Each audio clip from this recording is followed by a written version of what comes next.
So this is my initial reaction to Logan. I don't know why I'm talking like this, but I feel badass. So badass. We're doing this in black and white. Oh yeah.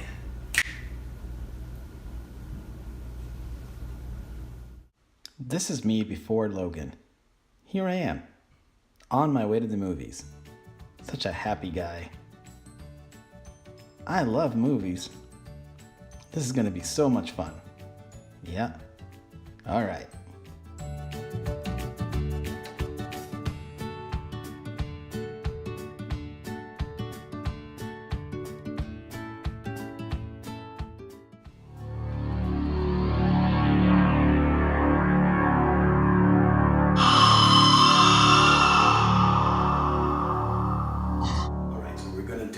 Spoiler free.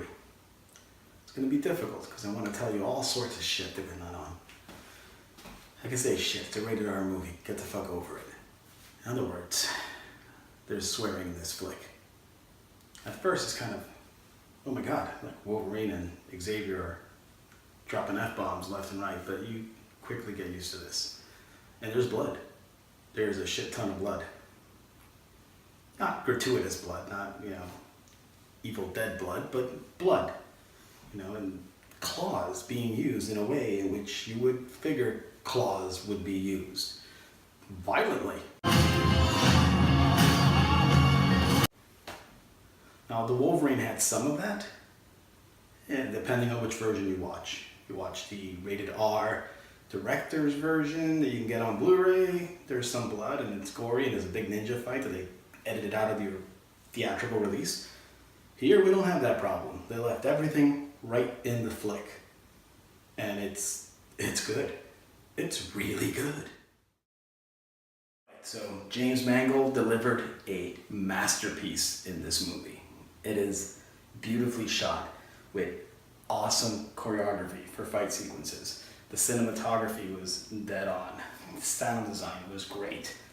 The music, honestly, I don't really remember it because I was so involved in the story. But I didn't mind it, so it must have been seamless with the movie itself. I love it.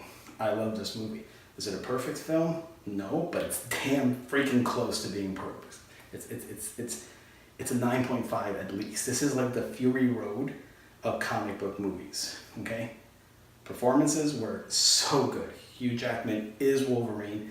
I don't care what anyone says. He's too tall, he's too pretty, whatever. It's been 17 years, for God's sakes. The man is pure Wolverine, okay? End of story. And this was his best run as Wolverine. This was his best performance as Wolverine. And that's saying something because he's awesome at the role. I'm not a huge fan of Old Man Logan, sadly to say.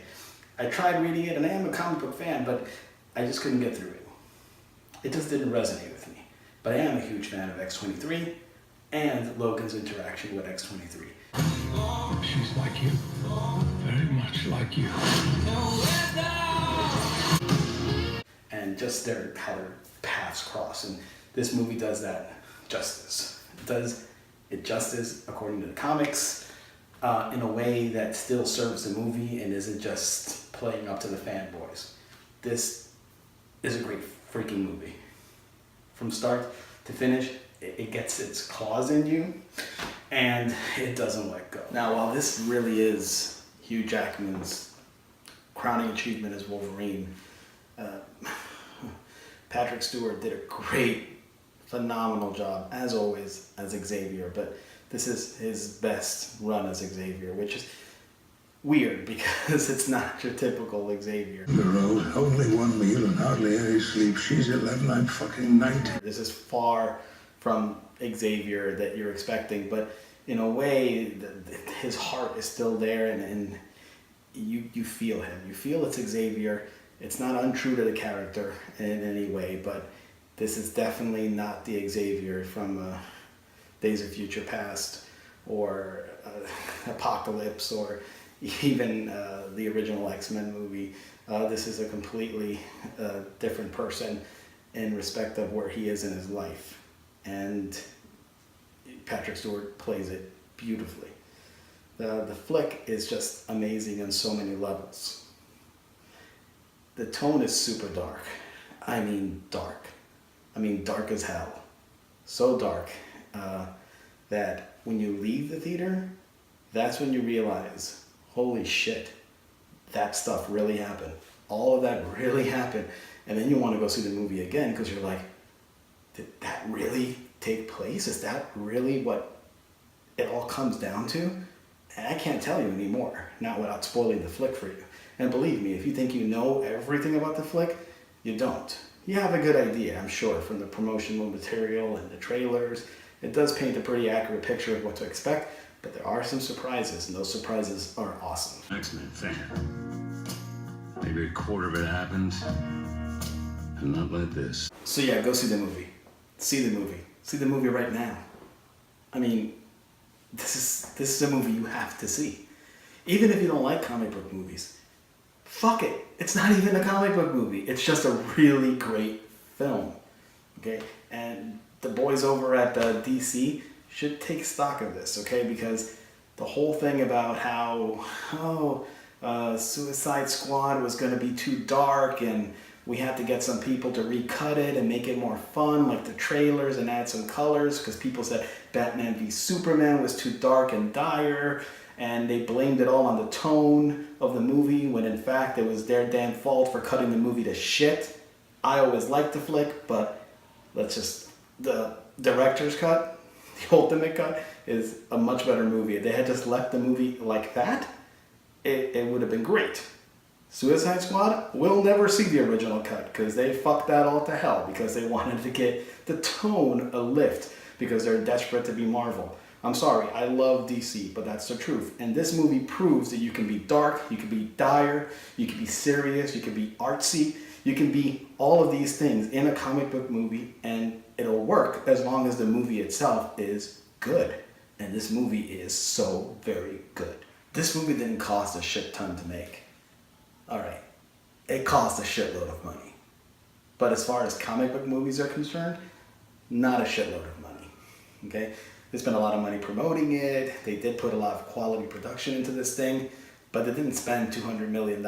You don't need to spend $200 million, and you don't need like over-the-top, epic, ridiculous, like life-altering planets blowing up, creatures plopping out of the freaking ocean to have a dramatic, personal movie that works on so many levels, and that's what this did.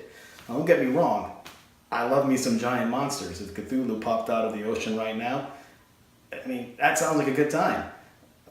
Maybe not literally, but it'd make a hell of a movie, right? But this is close. This is intimate. This is character driven. This is a real heartfelt flick that, even though it's dire and depressing and dark and gritty and bloody and grimy and you're in it with Logan the whole time, there's still rays of hope in the movie. And they shine so very bright because everything else is so dark. This is great. It's fantastic. Now, they're actually going to cut this movie in black and white, which is why I did this whole black and white thing. I don't know if that's going to take anything away from the movie or add anything to the movie, but I'll watch it in black and white. Sure, why not? This movie probably looks beautiful in black and white. Probably a lot better than this effect here. But yeah, go see Logan, man. It's a 9.5 easily, and I will talk more about this film. I'll do a Let's Talk, which is basically just me talking about Logan and letting you know what the details are of the actual plot, of what I think of it and what worked and what little bits didn't actually work, but there won't be a whole lot of that. It's I look forward to it. And for now, this isn't your first YouTube video, so you know what to do. Hit like, click, share, subscribe, what have you. Thank you.